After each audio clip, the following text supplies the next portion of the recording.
New COOs really struggle with something. And the thing that they struggle with most is trying to actually execute on the company systems before they've learned how to build the relationships with the people. And it's starting to cause huge problems for them and your company.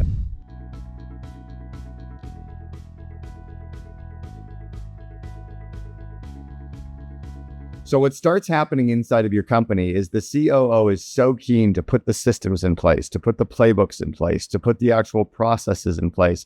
They're so keen to start executing against strategy that they start frustrating. In fact, they start pissing off some of their direct reports and other leadership team members. And the problem continues to get worse as they'll end up breaking trust. They'll end up creating back channeling, fighting and arguing, and they'll end up hurting themselves without realizing that they even are, as they continue to push hard on the process and they hurt the underlying people inside of the business.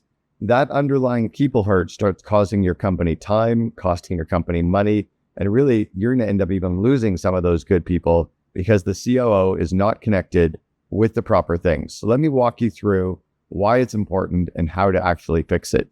This situation happened to me back at the very beginning of me joining 1-800-GOT-JUNK. I walked into the organization and really no one there understood what needed to happen to scale the company. I was the one coming in with all of the franchising expertise. So I had a playbook very quickly of what I wanted to execute on. The problem that I didn't realize was the team didn't know me. They really didn't know my experience. I hadn't gained that level of trust there. So as I started pushing in place the systems, pushing change, really moving the company forward in a very fast way, the entire team started getting frustrated with Uncle Cameron. And Brian, the CEO, had to bring in a marriage counselor to work behind the scenes to help us build a better relationship and help me learn how to connect with the actual employees. So here's the big takeaway that I learned from this and how I executed on it. I started to spend more time with the people, getting to know them, getting to like them, getting to appreciate their jobs, and also honoring all of the work that they've done up until this point. And by me going for breakfast, having lunches, going for walks, spending time after dinner or after work, and just getting to know them and connect with them even more and really connecting with the work that they'd already done and the work they'd done to grow the company to where we were, they started to feel much more comfortable with me bringing my ideas into the company. So the big net here for every COO is spend more time connecting with the people instead of trying to get the people connecting with your systems. If you connect with them, then they'll be able to execute on your plans. At some point in your career, you're going to want to jump from the industry that you're in to a completely different industry, and you're going to be worried that you can't make the jump. In fact, you're going to be so worried that you need to stay in the same industry that you're always in. I had this problem. Back in October or September of 2000, I was leaving a business that I built for 2.5 years. It was an internet company. It was a private currency business. And I really didn't know where I was going to go. Not only was I going to be changing industries, I was going to be leaving the tech sector because it was imploding. And I was moving from Seattle in the United States back up to Vancouver, Canada. So I was leaving a country, moving to an entirely different city, and going to have to change to an entirely different industry. And I was completely frozen. I was so frozen, in fact, that I really didn't know what was going to happen with my career. So I'll walk you through what I did and how I got through that. And it was from me sitting and listening to those closest to me.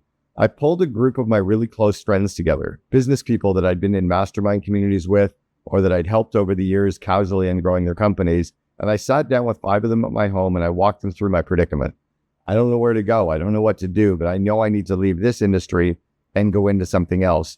And I asked them, where do you think I'm strong? And they started to point out areas of my past business experience that I'd forgotten about. One of the big ones was, you're really strong at franchising. And I was like, well, yeah, but I kind of had diminished what I was strong at. What they were able to point out to me was my strengths in business were much greater than my strengths in the actual industry itself. So because I'd been in this private currency business and an internet company, I was thinking of what are my strengths at running internet companies. What they reminded me was I had strengths around people, operations, leadership, growing the skill sets of people, recruiting, interviewing, and hiring of people. I had deep domain expertise in the franchising world. I was good at guerrilla marketing and PR. So all of a sudden they laid out in front of me all of these areas of strengths And I realized I could go from any industry to any other industry quite easily. So the problem isn't that you don't have the skills to move. The problem is that you're frozen because you can't see your situation as clearly as those around you. Right now, we have a member of our COO Alliance, Lindsay Smith. She's been a member of our COO Alliance for 4 years now. She's leaving the industry that she's in, and she's in search of moving off to the next industry. She's working with one of our COO Alliance partners as an executive search firm. She has other COO Alliance members helping her rebuild her resume, rebuild her confidence, and think about what her next step in the industry is going to be. So it's the wisdom of the crowd, and it's you putting yourself in those right rooms and around those right people is going to help you with the next stages of your career. At some point in your career, you're going to want to consider going from the COO role to the CEO role. And if you don't have the proper skills and confidence and connections in place, you're either going to fail at that jump or you'll never try to make the jump. The reason that you're never going to try to make that jump is you will start to rebuild that imposter syndrome that many of us have throughout our day-to-day. But if you realize it can be done and you have examples of people around you who have done it, the leap for you is going to be much easier than it could be today trying to go on your own. I'll give you a couple of really specific examples of this. We have Matt Wool, who is one of the very first COO Alliance members. He was the second in command for a company called Acceleration Partners. He was a member of the COO Alliance for a year and a half, and he really got to build and hone his operational skills, the confidence and connections of those people around him. And because he was getting so good in his role, and I was coaching he and his CEO, we were able to work through a coaching transition for him to move into the CEO role and to understand what he then needed to let go of. Because it's not just taking on more responsibility, it's also learning how to delegate and get some of that off your plate. The amazing thing that happened to Matt Wool was right around that same time, our very first COO Alliance member, Zach Morrison, was also making the switch from COO to CEO at a company called Tenuity. He built Tenuity, he was making that switch, and it was again through my coaching, through the time that we spent together, that he learned how to start delegating more of the COO responsibilities, and he learned how to adapt his style to be more CEO, to stay at that 30,000 foot level. So if you surround yourself with other people that are doing it, if you spend time working with mentors and coaches on how to do it, you can make that jump. But if you don't, you're probably always going to be stuck with that glass ceiling that you're putting in place for yourself today. The big takeaway on this is you can make the leap, but you have to learn how to think differently and approach the role completely differently. Most leaders suck at adapting their leadership style the way that they should be. And if they're not good at it, they end up frustrating their employees. They end up hearing that they're a micromanager, or they have employees that are completely bewildered, or they end up with projects coming back to them that aren't done the way that they want to. But the problem isn't your employees. The problem is you as a leader. In my experience back in the very earliest days of leading people, I realized that I was training a group of franchisees that were all running the exact same business. They all typically had the exact same problems, but I had to learn to coach each of them individually based on their unique strengths, based on their unique abilities, and based on the unique mindset and confidence that they're coming in on that specific task. Luckily, I was actually given some training around something called situational leadership. It's one of the core skills. In fact, it's the first module of my Invest in Your Leaders course, and it's a skill that I've spent time over the years getting more and more training in. If you learn how to adapt your style based on the skills and confidence of the person that you're talking to or coaching and that specific project that you're working with them on, your results are going to get better, their results are going to get better, and everybody's going to have a lot more fun at work. In fact, using situational leadership over the years, I've been able to now start coaching some of the CEOs at the very highest level. But what happened is I don't coach them on their unique ability. I coach them on areas of the business that they're actually not that strong in. As an example, I was coaching someone named Seth Bader, runs a very successful, very big 100 and some odd person law firm. So he's very, very good at the competency of law, very, very good at running a law firm. I never coached him on any of that. On the area of recruiting and interviewing and hiring great people, he'd always struggled with a proper interview process. So the style that I used on that one specific area was very different on a section of the business that I really wasn't coaching on at all. Back in the early days when I first started leading people, I had a couple of my employees complaining that I was micromanaging them. And I didn't realize that I was actually doing something wrong. Later in that same summer, when I was coaching the same people, one of my employees came to me and said he felt like he was drifting and that I didn't care and that I wasn't helping him enough. And I said, well, I thought you used to think I was micromanaging me. He goes, yeah, but I need you to micromanage me on this project. That opened my eyes up to something called situational leadership. It's the first module in my Invest in Your Leaders course. I've spent tons of time now learning how to adapt my leadership style based on the skills and the confidence of each of the people that I'm coaching and on the specific projects that they're working on. What's happened is because I'm now in tune with how to change my style, they're feeling supported, they're feeling cared for, and I'm helping them get better results. It's the number one skill that you need to work on as a leader. It's called situational leadership. Check it out as module number 1 of my Invest in Your Leaders course. There's times in our business where leaders have to pivot and change our approach to leadership. Sometimes we have to go from like a peacetime situation to a wartime situation. And if we don't, either our business will crumble or the people around us continue to crumble. I faced this years ago as we were starting to go through COVID, where the entire model for the COO Alliance had to change because our model was 5 in-person events per year that our members came to. And all of a sudden, we couldn't go to in-person events. So we had to completely iterate, completely change. And I had to literally on the fly over the course of about a week, recreate and reinvent an entire new business and not lose the current clients that I had, but also continue to scale in a very different economic time. The ability to be a wartime CEO and to act quickly is what our people are looking for, because at times followers are looking to follow, and that's when leaders need to lead. COOs are pulled in tons of directions, and our problem is that we don't chunk our time or block off our calendar to work on the same kinds of projects at the same time. I was actually going through that this morning, filming videos right now for LinkedIn.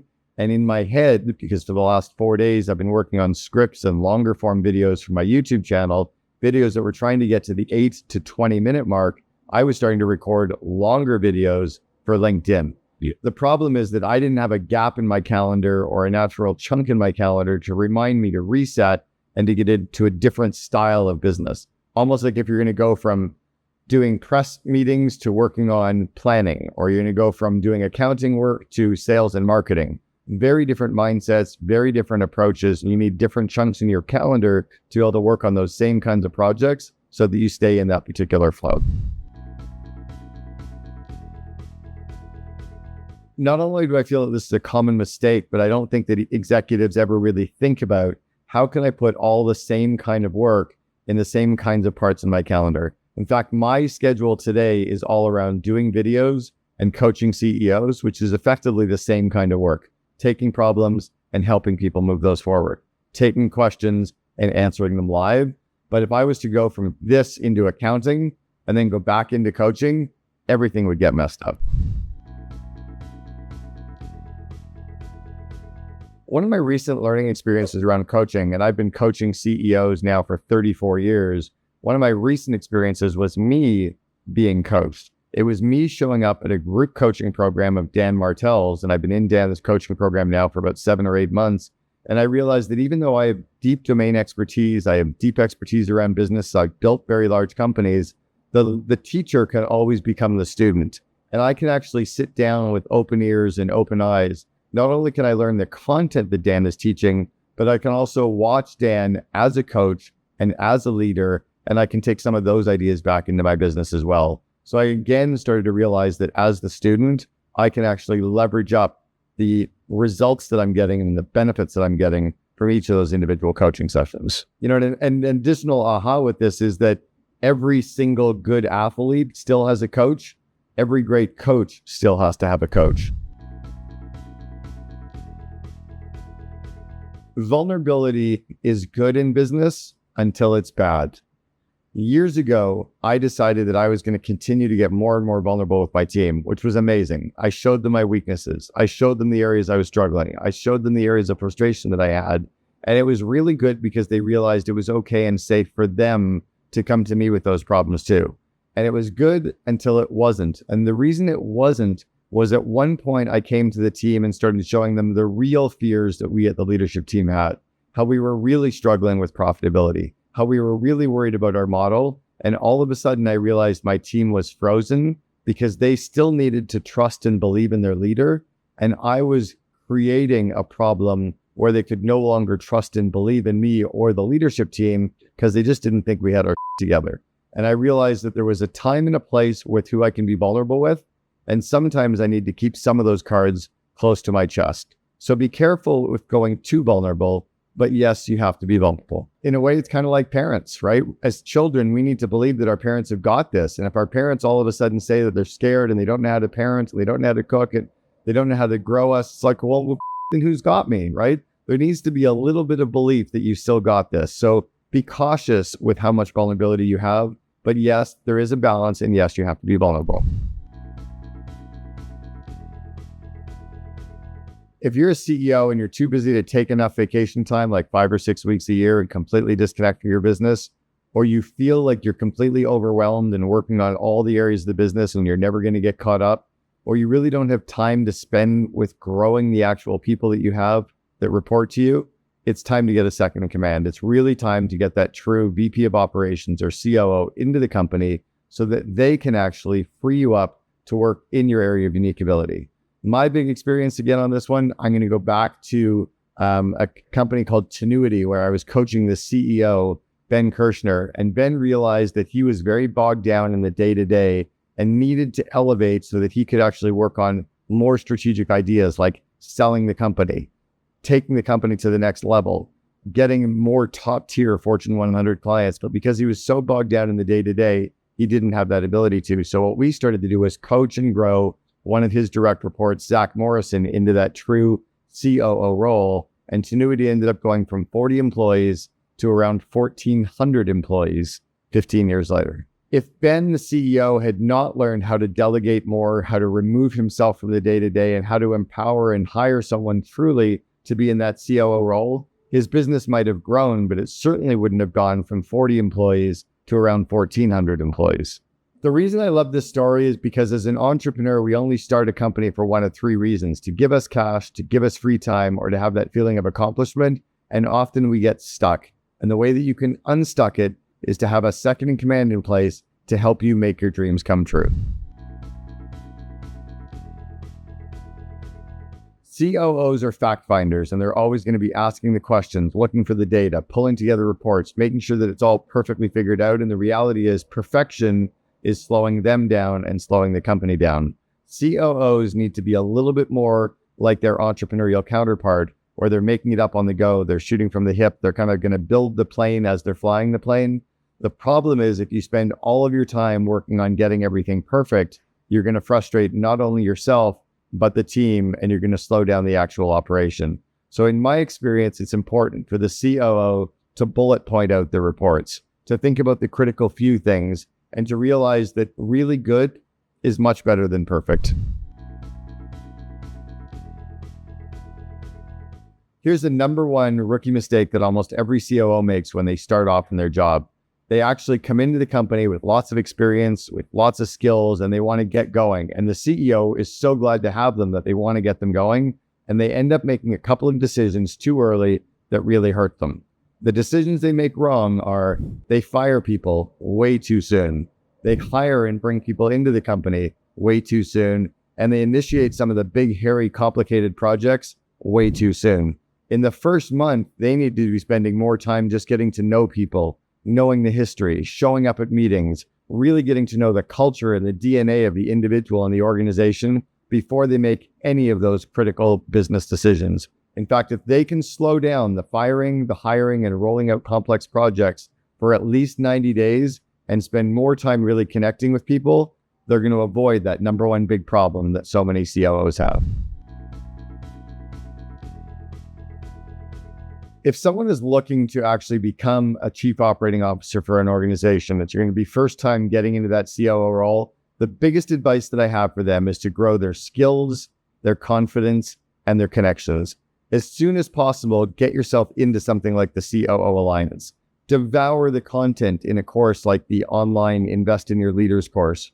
Read the proper books around business and leadership like the 1 Minute Manager. Really start to devour that content so that you grow your skills and that you actually start to shed the imposter syndrome that you actually show up with day to day. Almost every single leader I've ever met has some of that imposter syndrome. And to go into that COO role, you need to gain that new level of confidence. And then lastly, it's the connection. That's why so many members of our COO Alliance feel so plugged in and connected, because they have hundreds of other second in commands that they can actually work on their skills, work on their connections, and that actually builds a strong layer to go off of. If you focus on those three things, you're going to have an incredible success story as you move into that first COO role.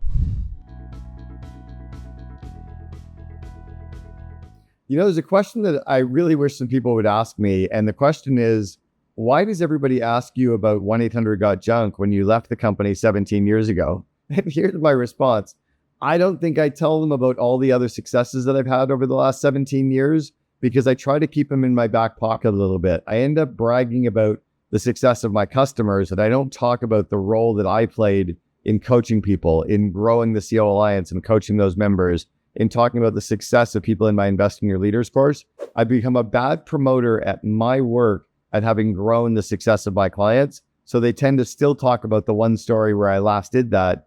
And I left 1-800-GOT-JUNK 17 years ago. So I wish they would ask me about what I've done to grow these coaching clients and what I've done to grow the members in my course. And I think if we spent more time focusing on those things that I specifically did, our listeners would probably get a lot more value. So hopefully some people will ask me that question going forward.